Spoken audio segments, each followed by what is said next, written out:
இஸ்ரவேல் பலனற்ற திராட்சை செடி. இஸ்ரவேல் பலனற்ற திராட்சை செடி. அது தனக்குத்தானே கனி கொடுக்கிறது. அவன் தன் கனியின் திரளுக்கு சரியாய் பலிபீடங்களை திரளாக்குகிறான்.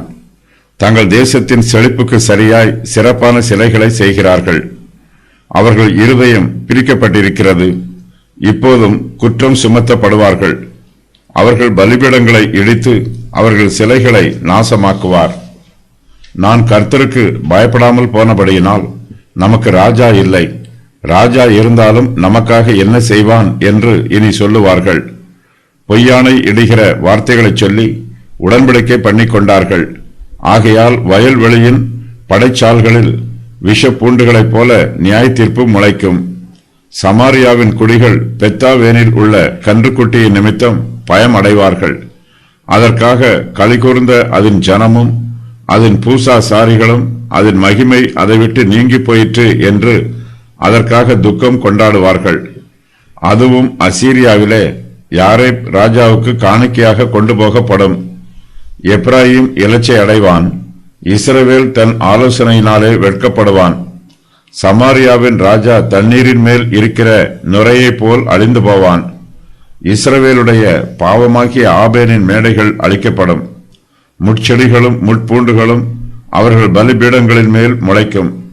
பர்வதங்களை பார்த்து எங்களை மூடுங்கள் என்றும் குன்றுகளை பார்த்து எங்கள் மேல் விழுங்கள் என்றும் சொல்லுவார்கள். இஸ்ரவேல் தேசம் முழுவதிலும் பாவங்கள் நிரம்பி இருக்கிறது. இஸ்ரவேல் புத்திரர் எல்லோருமே கர்த்தருக்கு விரோதமாக பாவம் செய்கிறார்கள். தேசம் சோரம் போயிருக்கிறது. அவர்களிடத்தில் நீதியின் கனிகள் காணப்படவில்லை. இஸ்ரவேல் பலனற்ற திராட்சை செடி, அது தனக்குத்தானே கனி கொடுக்கிறது என்று கர்த்தர் சொல்லுகிறார். கனிதராத திராட்சை செடியினால் ஒரு பிரயோஜனமும் இல்லை. அது பலனற்ற திராட்சை செடியாகவே இருக்கும். திராட்சை செடி கனி தந்தால்தான் அதனால் நமக்கு பிரயோஜனம் உண்டு.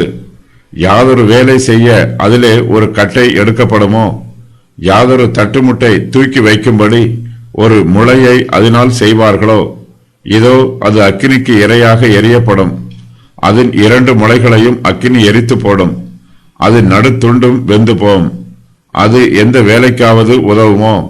இதோ அது வேகாதிருக்கும் போதே ஒரு வேலைக்கும் உதவாதிருக்க அக்கினி அதை எரித்து அது வெந்து போன பின்பு அது இனி வெறு வேலைக்கு உதவுவது எப்படி? எசேக்கியேல் 15:3-5 வரை. இஸ்ரவேல் தன் கனியின் திரளுக்கு சரியாய் பலிபீடங்களை திரளாக்குகிறான். அவன் ஏராளமான விக்கிரகங்களையும் அவற்றுக்கு ஏராளமான பலிபீடங்களையும் உண்டு பண்ணுகிறான். கர்த்தர் இஸ்ரவேல் புத்திரரை அதிகமாய் ஆசீர்வதித்திருக்கிறார்.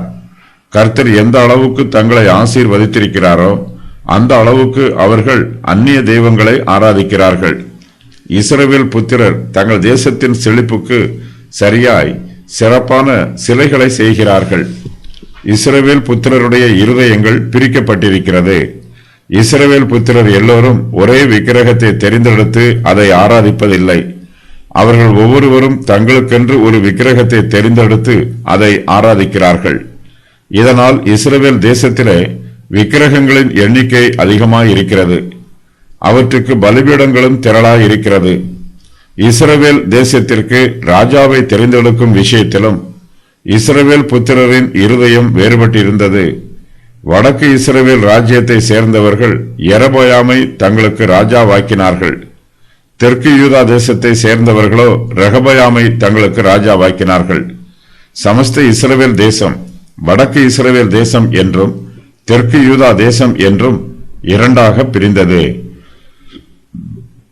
இஸ்ரவேல் புத்திரர் மத்தியிலே ஒற்றுமையும் ஒருமனமும் காணப்படவில்லை. அவர்கள் ஒருவரையொருவர் சிநேகிக்கவில்லை. அவர்கள் இருதயம் பிரிக்கப்பட்டிருந்தபடியினால் ஒரு சிலர் கர்த்தரையும் வேறு சிலர் பாகாலையும் தங்கள் தெய்வங்களாக தெரிந்து கொண்டார்கள். இஸ்ரவேல் புத்திரரில் ஒரு சிலர் கர்த்தருக்கும் பாகாலுக்கும் நடுவே நிற்கிறார்கள். தங்களுக்கு யாரை தெய்வமாக தெரிந்து கொள்ள வேண்டும் என்பது கூட அவர்களுக்கு தெரியவில்லை. அவர்களுடைய இருதயம் குழப்பத்தில் இருக்கிறது. கர்த்தர் இஸ்ரவேல் புத்திரர் மீது குற்றம் சுமத்துவார்.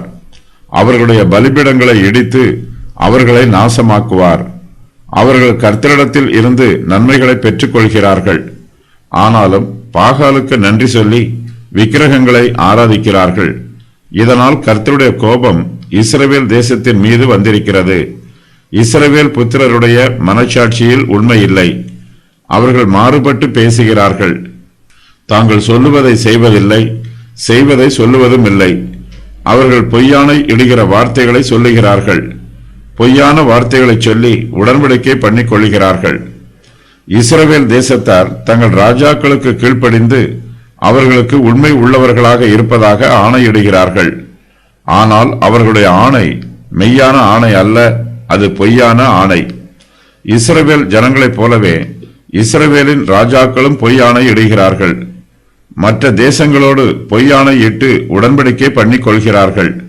ஆனாலும் ராஜாக்கள் தாங்கள் பண்ணின உடன்படிக்கைக்கு உண்மை உள்ளவர்களாய் இருப்பதில்லை. இஸ்ரவேல் புத்திரரின் பொய் ஆணையின் நிமித்தமாகவும் அக்கிரமங்களின் நிமித்தமாகவும் கர்த்தர் அவர்கள் மீது கோபமாய் இருக்கிறார். ஆராதனையிலும் அவர்கள் உண்மையாய் இல்லை. தேசத்தின் நிர்வாகம் சம்பந்தமான காரியங்களிலும் அவர்கள் உண்மையாய் இல்லை. அவர்களிடத்தில் நீதியும் இல்லை, நியாயமும் இல்லை. ஒவ்வொரு மனுஷரும் ஒருவருக்கொருவர் விரோதமாய் இருக்கிறார்கள். ஒருவரிடத்திலும் உண்மை காணப்படவில்லை. இஸ்ரவேல் புத்திரர் எல்லோருமே பொய்யானை இடுகிறார்கள். இஸ்ரவேல் புத்திரர் பொய்யானை இடுகிற வார்த்தைகளை நிமித்தமாக கர்த்தருடைய நியாய தீர்ப்பு அவர்கள் மேலும் அவர்களுடைய தேசத்தின் மீதும் வருகிறது. அவர்களுடைய வயல்வெளியின் படைச்சால்களில் விஷப்பூண்டுகளைப் போல நியாய தீர்ப்பு முளைக்கும். இஸ்ரவேல் புத்திரருக்கு ராஜாங்கள் மூலமாகவோ அவருடைய ஆளுகை மூலமாகவோ அவர்களுக்கு சந்தோஷம் உண்டாகவில்லை. நாம் கர்த்தருக்கு பயப்படாமல் போனபடியினால் நமக்கு ராஜா இல்லை என்று இஸ்ரவேல் புத்திரர் சொல்லுகிறார்கள். தங்களுக்கு ராஜா இருந்தும் ராஜா இல்லாமல் இருப்பது போலவே இஸ்ரவேல் ஜனங்கள் இருக்கிறார்கள். ராஜாக்கள் தேசத்திலே சமாதானத்தை நிலை நிறுத்தவில்லை. அவர்கள் யுத்தங்களுக்கு தலைமை ஏற்று யுத்தம் பண்ணவில்லை. ஜனங்களின் வழக்குகளை நீதியாய் விசாரிக்கவில்லை. இஸ்ரவேல் புத்திரரில் அநேகர் கர்த்தருக்கு பயப்படாதிருக்கிறார்கள். ஆனாலும் அவர்களில் சிலர் கர்த்தருக்கு பயப்படுகிறார்கள். அவர்களுக்கு கர்த்தருடைய கிருபையும் இரக்கமும் கிடைத்திருக்கிறது. கர்த்தருக்கு பயப்படுகிறவர்கள் மனுஷருக்கு பயப்பட மாட்டார்கள். இப்படிப்பட்ட பரிசுத்தவான்கள் ராஜா இருந்தாலும் நமக்காக என்ன செய்வான் என்று சொல்லுவார்கள்.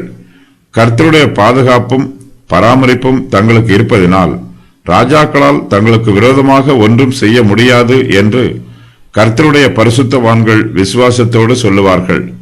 கர்த்தருக்கு பயப்படுகிறவர்களோ ராஜாவை பார்த்தும் பயப்படுவார்கள், மற்ற மனுஷரை பார்த்தும் பயப்படுவார்கள். ராஜா நம்ம என்ன செய்வானோ என்னும் பயம் அவர்களுடைய இருதயத்தில் காணப்படும். சமாரியாவின் ராஜா தண்ணீரின் மேல் இருக்கிற நுரையை போல் அழிந்து போவான் என்று கர்த்தர் சொல்லுகிறார். இஸ்ரவேல் தேசம் பலவீனமாகும். ராஜா தன்னுடைய பலத்தை எல்லாம் இழந்து போவான். இஸ்ரவேல் தேசம் அழிந்து போகும். ராஜாவும் பலன் இல்லாமல் அழிந்து போவான். தண்ணீரின் மேல் நுரை இருக்கும்போது அதை பார்ப்பதற்கு பரவசமாக இருக்கும். ஆனால் நுரை நிலைத்திருக்காது. அது சீக்கிரத்தில் அழிந்து போகும். சமாரியாவின் ராஜாவும் சிறிது காலம் நுரையைப் போல ஆரவாரம் பண்ணுவான்.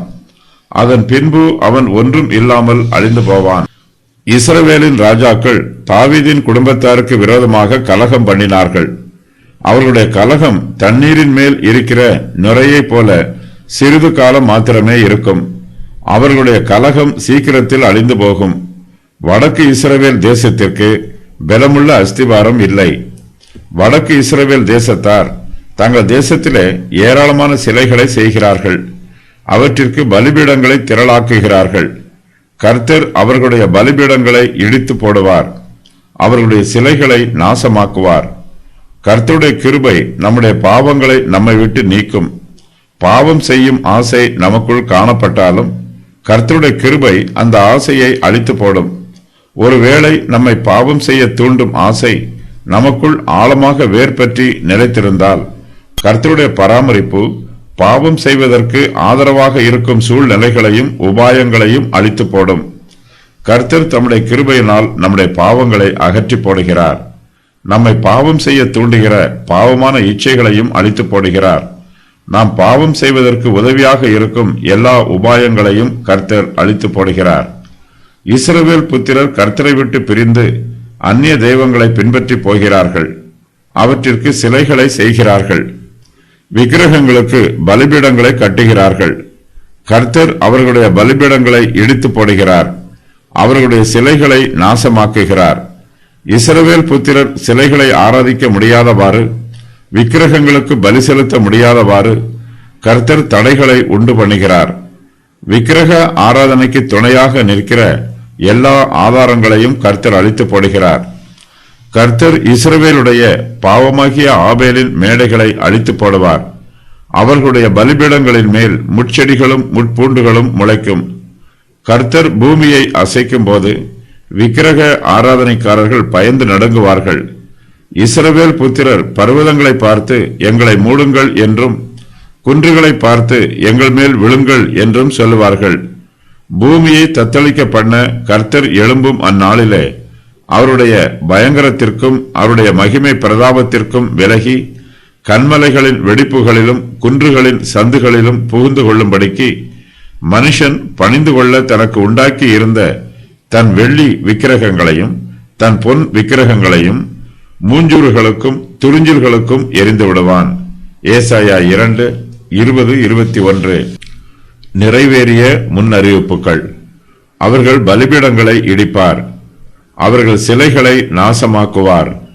நான் கர்த்தருக்கு பயப்படாமல் போனபடியினால் நமக்கு ராஜா இல்லை என்று இனி சொல்லுவார்கள். வயல்வெளியின் படைச்சால்களில் விஷப்பூண்டுகளைப் போல நியாய தீர்ப்பு முளைக்கும். சமாரியாவின் குடிகள் பெத்தாவேனில் உள்ள கன்றுக்குட்டியின் நிமித்தம் பயம் அடைவார்கள். அது அவர்களை விட்டு நீக்கப்படும். அது அசீரியாவிலே யாரேப் ராஜாவுக்கு காணிக்கையாக கொண்டு போகப்படும். எப்ராயிம் இலச்சை அடைவான். இஸ்ரவேல் தன் ஆலோசனையினாலே வெட்கப்படுவான். சமாரியாவின் ராஜா தண்ணீரின் மேல் இருக்கிற நுரையை போல் அழிந்து போவான். இஸ்ரவேலுடைய பாவமாகிய ஆபேனின் மேடைகள் அழிக்கப்படும். முட்செடிகளும் முட்பூண்டுகளும் அவர்கள் பலிபீடங்களின் மேல் முளைக்கும். பர்வதங்களை பார்த்து எங்களை மூடுங்கள் என்றும், குன்றுகளை பார்த்து எங்கள் மேல் விழுங்கள் என்றும் சொல்லுவார்கள். எப்ராயிமை ஏர்பூட்டி ஓட்டுவேன். யூதா உழுவான். யாக்கோபு அவனுக்கு பரம்படிப்பான். ஜனங்களுக்குள் அமளி எழும்பும்.